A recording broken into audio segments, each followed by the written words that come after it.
30 வயது வரை கல்யாணம் பண்ணிக்காம தேவைப்பட்டதுன்னா இந்த லிவிங் ரிலேஷன்ஷிப்ல இருக்கிறது நல்லா புரிஞ்சுக்கோங்க. உடனே நித்யானந்தா லிவிங் ரிலேஷன்ஷிப்புக்கு ஆதரவு அப்படின்னு தம்ப்நெயில் போடாதீங்க.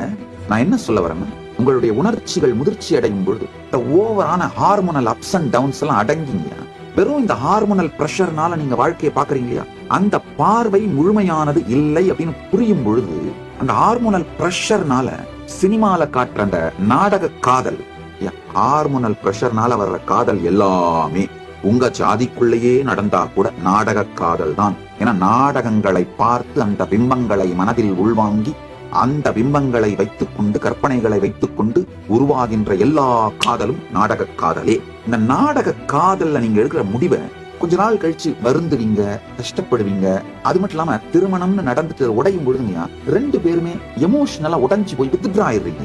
அது மாதிரியான துக்கங்கள், அதனால வர்ற டிப்ரெஷன், அதனால வர்ற தற்கொலைகள் இதெல்லாம் தேவையில்லை. அதுக்காக நான் சொல்ற தீர்வு, இந்த 3வது நிலை தீர்வு, 30 வயசு ஈவன் ஒரு 35 வரைக்கும் கூட லிவிங் ரிலேஷன்ஷிப்போ இல்ல டேட்டிங்கோ அது மாதிரியே லைஃப பார்த்துட்டு இப்ப கல்யாணம் பண்ணா கட்டாயமா இதுக்கு மேல நாம 2 பேரும் ஒன்னா இருந்து நம்முடைய முழு வாழ்க்கையும் இனிமையா இருந்து நம்ம 2 பேரும் ஒருத்தருடைய உடல் நலம், மனநலம், நம்முடைய சாம்ராஜ்யம் இதையெல்லாம் கட்டமைப்போம் அப்படிங்கிற தெளிவுக்கு வந்த பிறகு கல்யாணம் பண்ணிக்க முடியும்.